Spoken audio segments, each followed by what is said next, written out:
Hi guys, so in the previous lecture we were discussing about the methods of charging a body, and we saw that there are three methods of charging a body, that is charging by conduction, charging by friction and charging by induction. In the last method, that is the charging by induction, we saw that the bodies were not actually brought into contact. So this was the method of charging where one body is charged by bringing another charged body near it, but there was not actual contact between the bodies. So let us discuss about the method of charging by induction a little bit more in detail. So we saw that in the process of induction, a charged body, already charged body, suppose this body is positively charged, it is brought near an uncharged body, but there was not actual physical contact. But in the rest two methods, that is the charging by friction and charging by induction, we saw that the bodies were brought in actual contact and there is actual transfer of charges between the bodies. From one body to another, there was actual transfer of charges or transfer of electrons, you say. But in this case, that is by charging by induction, only a charged body is brought near another uncharged body or maybe charged body. When it is brought near that body, what happens? Due to, as we know that like charges repel and unlike charges attract, so this body is neutral let, so there are equal number of positive and negative charges in the body. But as this positively charged body is brought near this neutral body, what will happen? By the phenomenon of attraction and repulsion, the like charges, they will repel each other and the positive charges of this body will come to this side, and the negative charges, by virtue of attraction, they will come to this side. Although the no net charge is developed on the body, but still as the charges are getting rearranged, so there will be a partial cloud of positive charges in this side and there will be a cloud of negative charges in this side. So by making this side of the body a partial positively charged and this side of the body will develop a partial negative charge, but still the net charge of the body is zero. So once this side of the body is connected to the ground, what will happen? These charges, as these are repelled by this positively charged body, so they will easily flow to the ground. But these charges, as they are held together by the force of attraction between these positive charges and negative charges, so they will not go along with these positive charges. So once we will cut this connection, so positive charges will flow, leaving behind the negative charges on the body. So once this connection will be cut, so this body will now develop a net negative charge. So this is the method of charging by induction. But you see, in this method there is no actual contact between the bodies. The bodies, they do not come in actual contact, and there is no transfer of charges between the bodies. That means the charges, they do not get transferred from one body to another.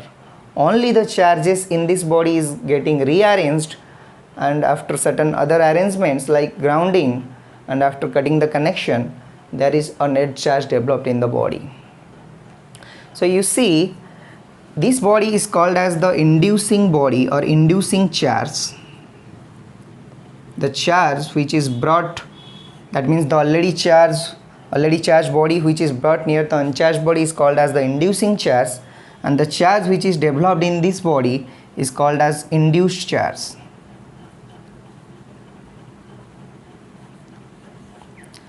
You remember that induced charge can never be greater than inducing charge. Always remember, it may be, that means inducing charge is either always greater than or equal to induced charge. That means induced charge can never be greater than the inducing charge. You see, then in maximum cases, the inducing charge will be the induced charge will be always less than the inducing charge. But in case of metals, you will see the induced charge will be equal to the inducing charge.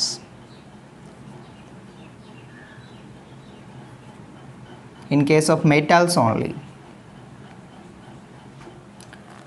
So as I discussed in the previous chapter that the if q dash amount of charge is developed by bringing q amount of charge near it, near a uncharged body, then the amount of charge q dash developed will be equal to, q dash is equal to q minus q by k, or you can say q dash is equal to q into 1 minus 1 by k, where the k is called as, where the k is known as the dielectric constant of the medium.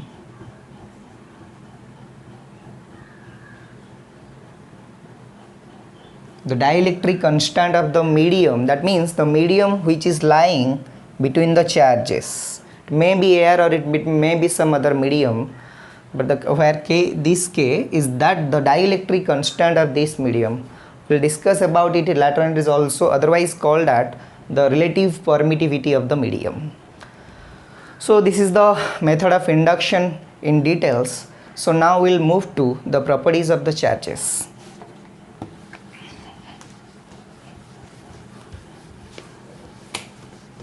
You see, from this formula also, the formula is your q dash will be equal to q into 1 minus 1 by k. So for metals, the k is equal to infinite. The relative permittivity for k is the relative permittivity k for metals is infinite. So if metals are brought or charged by the process of induction, what will happen? So the induced charge q dash will be equal to the inducing charge q into 1 minus 1 by infinite. So it will be q into 1 minus 1 by infinite is 0. So it will be q. So q dash will be equal to q, which means the induced charge will be equal to the inducing charge. That means if we will bring a charged body having amount of charge q near a metallic body or metal, then the induced charge q dash, that means the charges which will be induced in the metal will be equal to the charge which is brought near it. So inducing charge is equal to the induced charge in case of metals. So let us discuss about the properties of charge in details.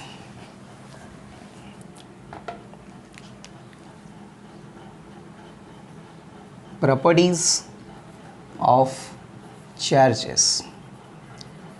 Now, this is very important concept which will be beneficial for your higher concepts. You see, so the first properties of charge is that it is an intrinsic property. First of all, it is a fundamental property of the body.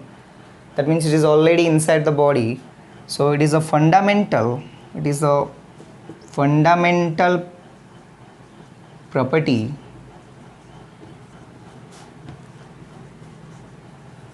and a intrinsic property as well. Intrinsic property as well. That means it is already there inside the body. We have already discussed the term intrinsic.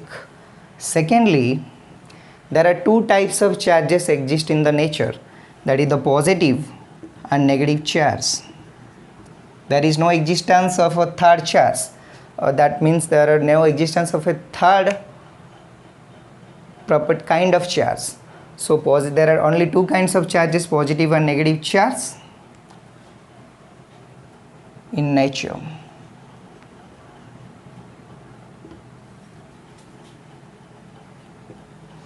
So there are only two kinds of charges, are of only of two kinds. And thirdly, like charges repel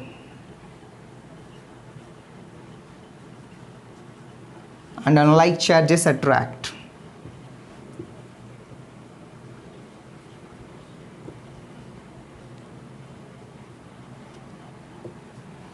You see, this point is quite important because it also has some exceptions. From this point, you see, so like charges repel, that means positive charges and negative charges, they will repel each other. They will repel away, or they will get repelled away from each other. But the unlike charges attract, that means positive negative charges, they will attract each other. There is an exception to this point, that like charges can also attract each other. Yes, you heard it right, that like charges can also attract each other. Under which condition? You see, if the magnitude of one charge is very large in comparison to the other charge, that means if one charge is very small approaching to a point charge, that means if the magnitude of the one charge is very small, let us assume that 0.1 microcoulomb. Only for assumptions, let one charge is 0.1 microcoulomb, so it is very small, and one charge is your 5 coulomb, let us assume 5 coulomb. So if this charged body is having 5 coulomb of charge and this charged body is having only 0.1 microcoulomb of charge, then you see this body is having a very higher amount of charge in comparison to this body. I am talking about charged body only, not point charges. You will see that in case of point charges, let me explain something about the point charges. You see, point charges are the charges whose magnitude is very small in comparison to the distances covered by the charge. You see, while solving some numericals or doing calculations, you will see there will be some distance, the charges are separated by this distance. So the point charges means the charges whose magnitude is very small. That means suppose it is 0.0001 microcoulomb. So this is a very small amount of charge. So if very small amount of charge, its magnitude is very small in comparison to the distance covered by the charge, that means during calculation or so whatever, one charge is moved from by certain distance, if there is a fixed distance between two charges, then you will see in comparison to the magnitude of the charges, if the distance of separation or the distance covered is very large, then that charge is called as a point charge. So you don't think that point charge means 0.0001 microcoulomb. No. So generally a point charge is taken as a unit charge. Unit charge, or simply you write it 1. So a point charge is a charge whose magnitude is very small. So that means in point charges you will not see any other kind of charge. This is a point charge, not a charged body. Once there will be a body, that means there will be available all kind of charges, the positive charges and the negative charges. This is a charge regarding a charged body. Whatever may be the magnitude, the body may be very small, but there will be all kinds of charges in the body. So I am not talking about a small body. A small body is different, or small body having charge is different, but a point charge, not a point body or point object, I am talking about a point charge. In case of a point charge, there will be only one kind of charge. If I will say a point positive charge, that means it will have a positive charge of very small amount. There are no other kind of charges except that positive charge. So the point charge is of one nature only. It may be positive, it is either positive or negative. But in case of a point object or very small body, there will be availability of all kinds of charges. So see, when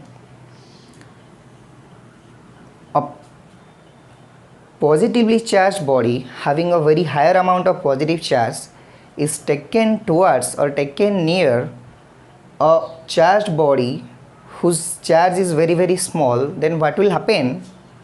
Then these are like charges. Remember, these are like charges. That means this is also positive and this is also positive, but this positive charge is very higher in amount in comparison to the magnitude of charge of this body. So what will happen if this body is taken near this body? Although this body is positive, the net charge of the body is positive, but the negative charges which are also present in the body, inside the body, due to the phenomenon of attraction, the negative charges of this body, they will come to this side. and the positive charges whatever lying, they will come to this side. As the negative charges, they will lie closer to the body this side. So although there will be repulsion between the positive and positive charge, but the attraction between the positive and the negative charges will exceed in amount, the magnitude will exceed in amount than the repulsive force. So what will happen? Now this body will attract this body. So this happens due to the phenomenon of induction only. So like charges means only like charged bodies can attract each other by the phenomenon of induction, but two like point charges, that means it is of one kind only, there will be only availability of either positive charge or only negative charges. So two point charges can never attract each other, but two like charged bodies can attract each other if the magnitude of the charge on one body is very very high in comparison to the charge on the other body. By the phenomenon of induction, this body will attract the other body. So we saw that like charges repel and unlike charges attract, but like charges can also attract each other. Now you see, another thing is that when a body is charged, first let me write this point. This is very also important point, that repulsion is the sure test of electrification. Repulsion is the sure test for electrification.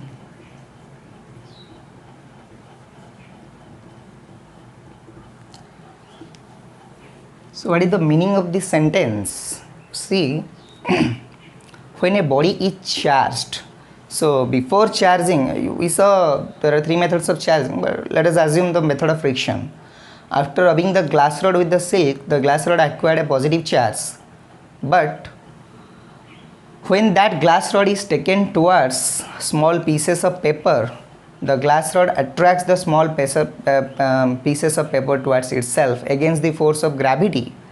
This also indicates that the electrostatic force is stronger than the gravitational force, because against gravity the glass rod attracts the small pieces of paper towards itself, indicating the electrostatic force of attraction between the glass rod and the pieces of paper is quite higher in magnitude in comparison to the gravitational force of attraction between the pieces of paper and the earth. So the electrostatic force is quite a stronger force than the gravitational force. Anyway, this is not the matter of discussion. Now let us coming to the point that repulsion is the sure test of electrification. You see, suppose when a glass rod, after rubbing it with the silk cloth, it will be positively charged. Suppose the positively charged glass rod, when it is taken near a body, you see, when taken near small pieces of paper, this glass rod attract those small pieces of paper towards itself. But are the pieces of paper charged? No, those are initially neutral. So when this charged body is taken near the pieces of paper, but it attracts it. That means now in another sentence or in another theory, you will see, if this body will be negatively charged initially, then also this glass rod will attract this body. So if a body is positively charged, so it will attract another negatively charged body. This is quite simple, but it will also attract a neutral body. That means a charged body can attract an oppositely charged body, also it can attract a neutral body by the phenomenon of induction, as we saw. But only a charged body can repel another charged body. Let me explain further in details. Suppose a charged body, a positively charged body, it is taken near a comparatively lighter, a comparatively smaller object, another comparatively smaller object. So what will happen? Due to the process of induction, although this body will be neutral, due to the process of induction, this body will attract the body. and similarly it will also attract another negatively charged body. So when a charged body is taken near a body, you cannot say whether that body is charged or not, because if the body is oppositely charged, then also the body will attract the body, and if the body is neutral, then also it will attract by the phenomenon of induction. So the only way to know whether this body is charged or not is repulsion. That means if a charged body is taken near a body, if it is attracting the body, you cannot say whether this body is charged or not, because it may be oppositely charged or it may be neutral also. But if this body is taken near another body and it is repelling, then the body must be charged. That means it must be having similar charge like that of the body. So from this discussion we conclude that repulsion is the sure test of electrification. That means whether a body is electrified or not, it has developed charges or not, it is a charged body or not, the only way to know that repulsion. That means by bringing another charged body near it, if it is repelling the body, then only we will say that the other body is charged. But if it is attracting, we cannot say whether it is charged or not, because if it is oppositely charged it will attract, or if it is also neutral then the body will attract. So only way to know whether the body is charged or not, the test is the repulsion. So repulsion is the sure test of electrification. So now moving on to the next property of the charges, you see charge without mass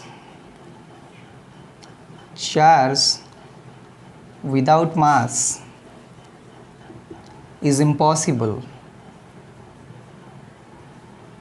but mass without charge is possible.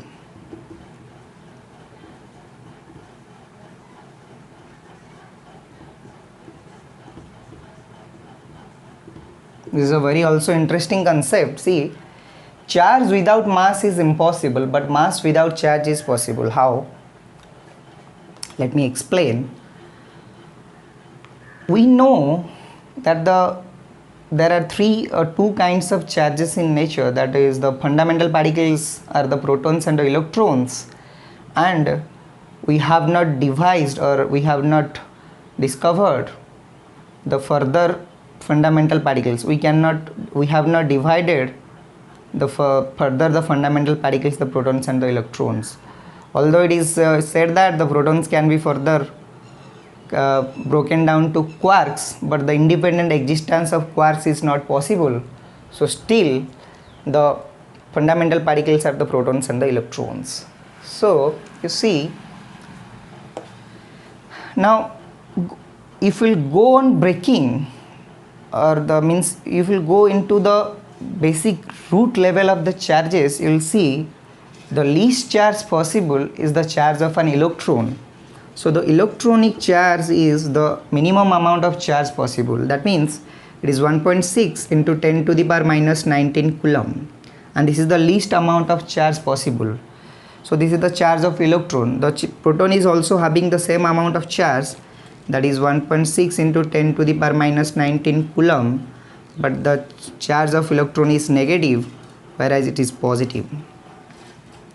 So 1.6 into 10 to the power minus 19 coulomb of charge is the least possible amount of charge. Now what is the mass of the electron? This is the electronic charge. Now what is the mass of the electron? It is 9.1. Mass of electron is equal to 9.1 into 10 to the power minus 31 kg. So below the electron there is no smaller charge possible, and so as this is the smallest charge possible, you see this charge is associated with, or this charge is lying on or resting over a charge or mass of 9.1 into 10 to the power minus 31 kg. So in order to have a charge, you definitely have a mass. That means charge without mass is impossible, because it is quite evident from this fact. Even the smallest charge which is possible that is also requiring a mass of 9.1 into 10 to the power minus 31 kg. It is not floating in air. This amount of charge is not floating in space or air. This is associated with a mass of 9.1 into 10 to the power minus 31 kg. So as even the smallest charge is requiring some mass, so charge without mass is quite impossible. But mass without charge is possible. You see how? That means mass without charge means any body having mass, if it is without charge, that means it is a neutral body. So the charge without mass is impossible, but mass without charge is possible. That means mass without net charge. Charge refers to net charge only. So net charge, if it is not having a net charge, that means it is a neutral body. It is having equal number of protons and electrons, which makes the body neutral in nature. So the charge without mass is impossible, but the mass without charge is possible. Now moving to the next property of charge, that is the additive nature of charge.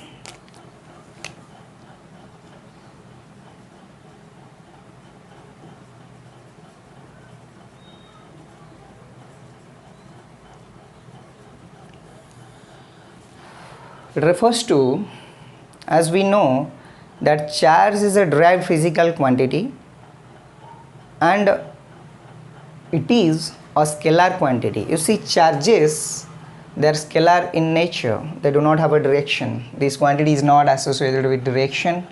So it is a scalar quantity.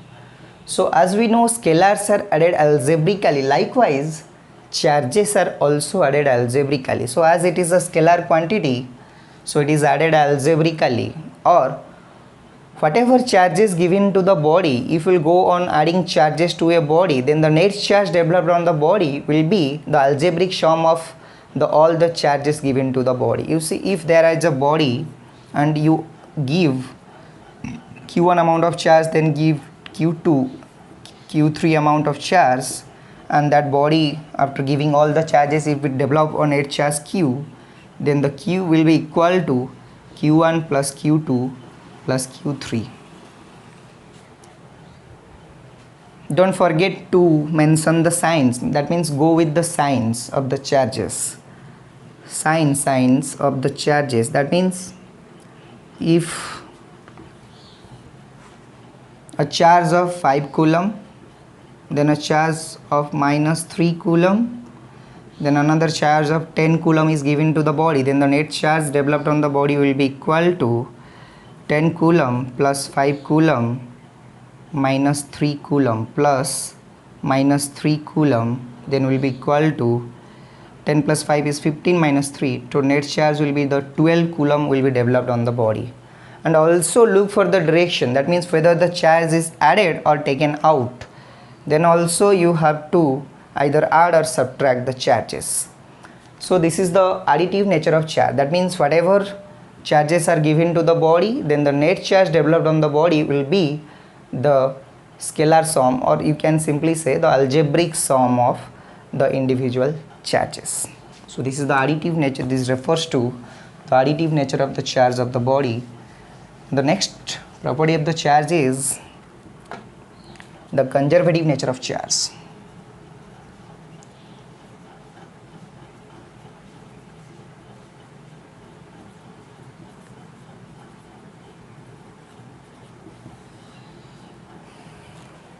See, like the principle of conservation of energy, as we have already studied, we also say that charges can neither be created or nor be destroyed, and if you do so, that means whenever there is development of charges, then charges are always developed in pairs. Then the net charge is always conserved. So in accordance to the conservative nature of charge principle, we will see that the net charge is always conserved. That means the charges are always developed in pairs. You see, as I already told you in your previous lectures also, that when a glass rod is rubbed with silk, the glass rod, it loses some electrons and the silk cloth receives electrons. So the glass rod becomes positively charged by losing electrons, and the silk cloth becomes negatively charged by receiving electrons. But one thing is quite clear, that means the charges, the number of electrons which will be lost by the glass rod will be equal to the number of electrons gained by the silk cloth. So if the glass rod loses 10 electrons, then that glass rod will develop a plus 10 unit of positive charge, and similarly the silk cloth will also receive the 10 electrons lost by the glass rod, and it will also develop a 10 units of negative charge. So if initially the glass rod and the silk cloth were neutral and the net charge was 0, now after the development of this charge you will see also the plus 10 and the minus 10, they will sum up to give a net charge 0. That means the net charge is always conserved. That means charges lost and gained in pairs. That means the number of charges lost will be equal to the number of charges gained. So keeping the net charge always conserved. Now see, this type of phenomenon is also seen in chemical reactions in your physical phenomenon also. If you will take the example of two physical phenomenon, that is your pair production and annihilation.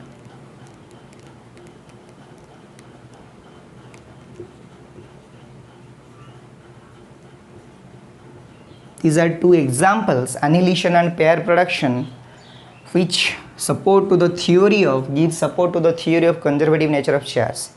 You see, annihilation refers to when this is the type of reaction where one electron and a positron, they will combine, or when they are bombarded into each other, you will see they will annihilate, they will combine together and annihilate to form a gamma ray, that means a photon particle which is chargeless. You see, electrons are negatively charged and positrons are positively charged. Electron and positron are equal in all respect except the charges. That means electron is negatively charged, whereas a positron is positively charged electron, you can say. So the positron and the electron, they annihilate and combine to form the gamma ray. You see, before annihilation the charges of these were -1 and +1, and after, when they will combine them, you will get the net charge 0, and after annihilation the gamma ray produced, as this is a neutral ray of photons, so gamma ray is also having a net charge 0, which also proves the conservative nature of charge.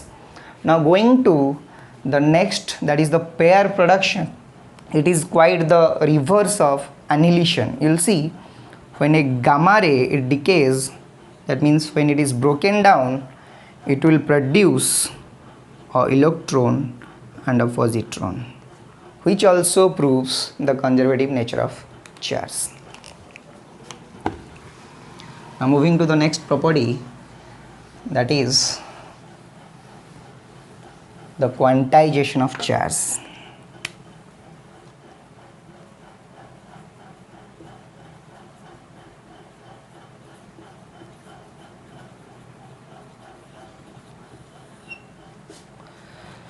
So quantization of charge, first let me write the definition of quantization, then we'll explain it. According to quantization of charge principle, it states that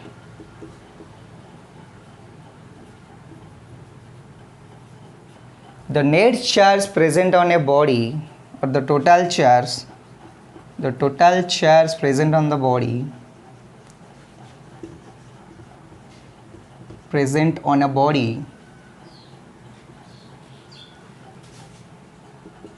is the integral multiple of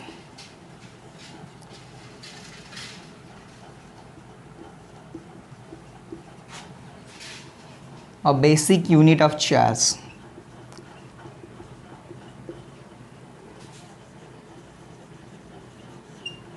That is charge of an electron or charge of a proton. Charge of an electron or charge of a proton.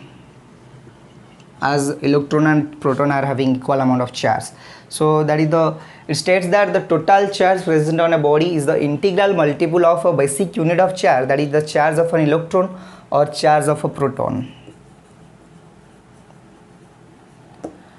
So this is a very interesting concept as well. As we know or you might have heard that the light rays, it consists of some fundamental particles which are called as the photons. Similarly, whatever the charges present on a body, if suppose there are q amount of charge, if the total charge present on the body is q, that means q amount of charge is present on the body, then it will be a integral multiple, that means the n times integral multiple of a basic unit of charge, that means the charge of an electron or charge of a proton. That means if the electrons are given, then it will be negatively charged, and if the electrons are taken out, then it will be positively charged. So whatever the positive or the negative charge, total charge whatever may be the positive or may be negative, if whatever the total charge present on the body, it will be the integral multiple of a basic unit of charge, that means the charge of an electron or charge of a proton or positive symbol. So q is equal to, you can say it will be plus minus, that it may be positively charged or it may be negatively charged, plus minus n times E. So q is equal to plus minus Ne. This is the equation for quantization of charge. But what is the fundamental behind it? It states that, you see, if what is the least amount of charge possible, as we know the total or the least amount of charge possible is the charge of an electron, that means 1.6 into 10 to the power minus 19 coulomb. So this is the least amount of charge possible. It may be positive in case of protons, that means if electrons are taken out, then the body will develop a positive charge, and it may be negative if electrons are added. But whatever may be the charges taken away from the body, or whatever charges are given to the body, that will be the integral multiple of this amount of charge only. You cannot divide this amount of charge and give the body fractional charges of this amount of charge. So this is the basic unit of charge, or this is the quantum, like the quantum of energy or like the quantum of energy. You see, this is the quantum of charge. That means the charges, they will, whatever they will develop or present on a body, that they will be an integral multiple of this. That means if the charges are given or if the charges are taken out from a body, then you can do it only integral multiple times of this amount of charge only.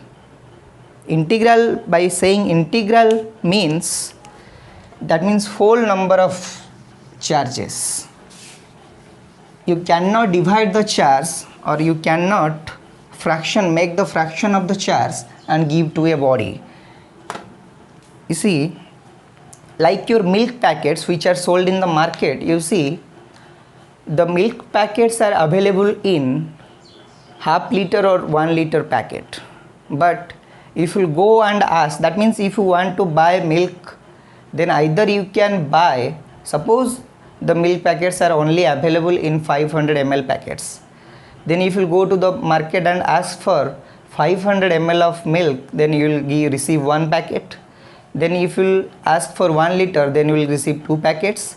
Then if you ask for 3 liters, then you will receive 6 packets. But if you ask for 400 ml of milk, then you can never get it, because the shopkeeper will not give you by opening the packet. That means either you can receive a 500 ml of milk, or next you can receive 1 liter of milk, or you can buy 1 liter of milk, or 1.5 or 2 liter likewise. That means you can buy milk in integral multiple of the 500 ml packet. you cannot buy one packet and another 200 ml. Either you have to buy two packets, or you have to buy one packet, or three packet, four packet, like this, but you cannot buy one packet and half packet, two packets and another 300 ml of milk. So the unit for that means the unit for milk is standardized. The minimum amount of milk that you can buy is 500 ml, and either you have to buy it in integral multiples, or you cannot buy. So likewise, when the charges they are transferred, they are either they are given or taken out, they can only given either 1 electron, 1.6 into 10 to the power minus 19 coulomb, or then another electron, that means 2 into this much, 3 into this much, but you can never give a body 3.5 number of electrons, 3 into or 3 into 4 by 5 number of electrons, 0.5 electrons. So either you can give 1 electron, 2 electron, 3 electrons, 4 electrons, 5 electrons, that means the integral multiple of electrons. You can never give fractional amount of charge. That is why charges of 0.5 e, 3, half e are not possible. So if you want to know the viability of quantization of charge nature principle, then if you are given an amount of charge, then what you will do, if you are given q amount of charge, that means whatever amount of charge you are given, you divide it by the charge of one electron, that means q by e. Then what will happen, as per the principle of q is equal to ne, you will see, in order to find the number of electrons given or taken out, then you will divide the total charge by the amount of one electronic charge, then you will get the number of electrons. So if that number is a whole number or an integer, then only you can say that that amount of charge is possible. If this will be fractional or it will come in decimals, then that amount of charge will not be possible. As you saw that if you will see 1 coulomb of charge, then 1 coulomb of charge will have 6.25 into 10 to the power 18 numbers of electrons. If you will expand it, then it will be 625 into some zeros. So it will come a whole number. This is not a fractional number. So this much amount of charge is possible. So charges, they are always quantized. That means whatever charge present on a body will be integral multiple of the electronic charge or protonic charge. It will be never fractional charges. So from the formula q is equal to plus minus ne, you can see, so if one asks what is the number of electrons that should flow inside a conductor to have 1 ampere of electric current, then you will say that what is the number of charges if asked, then 1 ampere it is formed when 1 coulomb of charges flow inside the conductor for 1 second. So the charges we need is 1 coulomb, and we know in order to find the number of electrons in 1 coulomb, so the number of electrons will be 1 coulomb divided by 1.6 into 10 to the power minus 19 coulombs. So it will be 6.25 into 10 to the power 18 numbers. So this much number of electrons will constitute 1 coulomb, and this much number of electrons must be flowing inside a conductor for 1 second in order to constitute 1 ampere of electric current. So this was the principle of quantization of charge. Now let us moving to the next property of charge, that is the invariant nature of charge. Invariant nature of charge.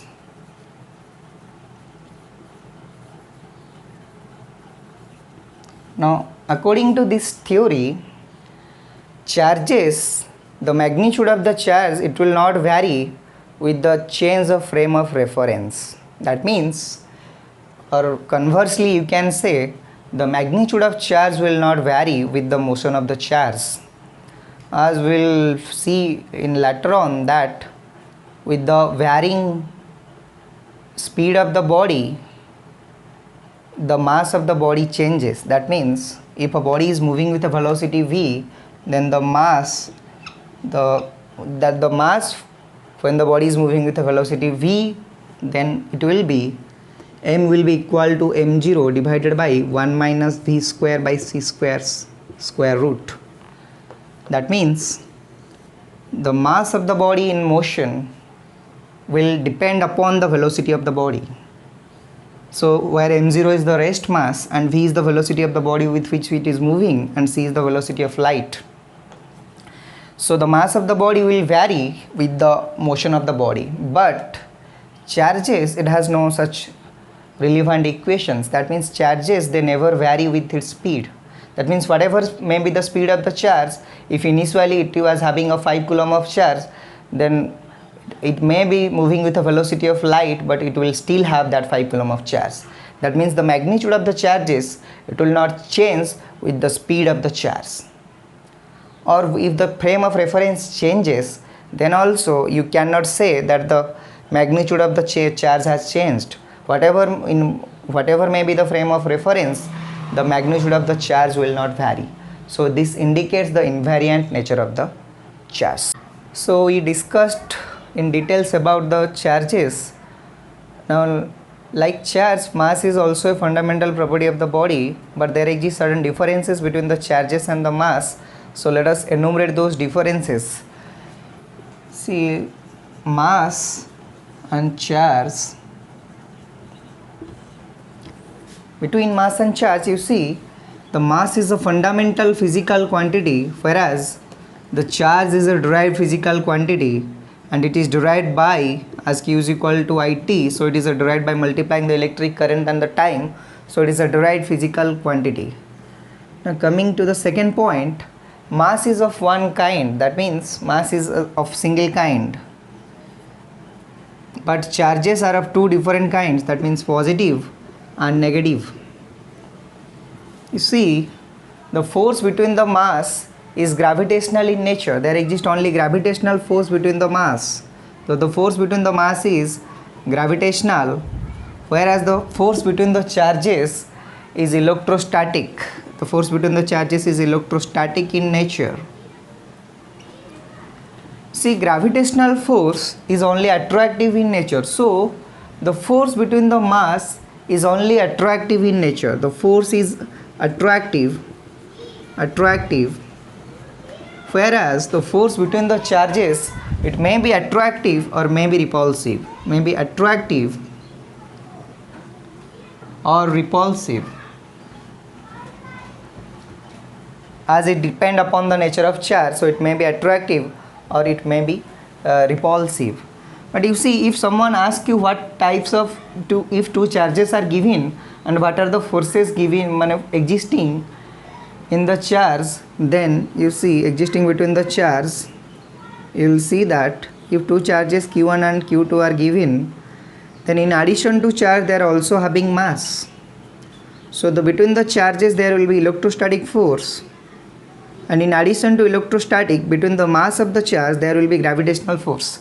So every charge bodies, they also, in addition to electrostatic force, they also have gravitational force, but as the electrostatic force is quite stronger in comparison to the gravitational force, so the effect of the gravitational force is not pronounced.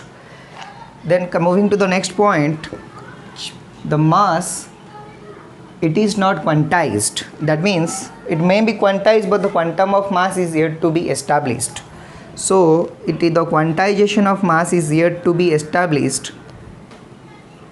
Mass is actually quantized, but the quantum is yet to be established,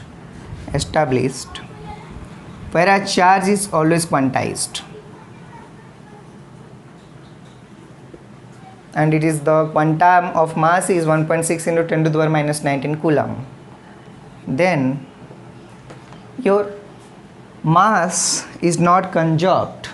That means in physical or chemical phenomena, the mass which is lost, it appears in the form of energy in the formula E is equal to mc square, but the charges, they are always conserved. That means charge lost will be equal to charge gain.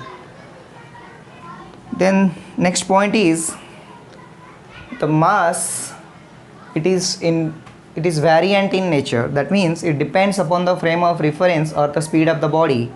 The mass of the body changes with the speed of the body, like m is equal to m0 divided by 1 minus p square by c square square root. But the charge, whatever may be the speed of the body or whatever may be the frame of reference, the charge of the body does not change. That means the charge is invariant in nature. And then another point, as we have already discussed, that mass, it can exist without charge. That means a neutral body, it has mass but it does not have a net charge. So mass can exist without charge, but charge, they cannot exist without mass. So charge need a mass to rest on. So these were differences between the mass and the charge.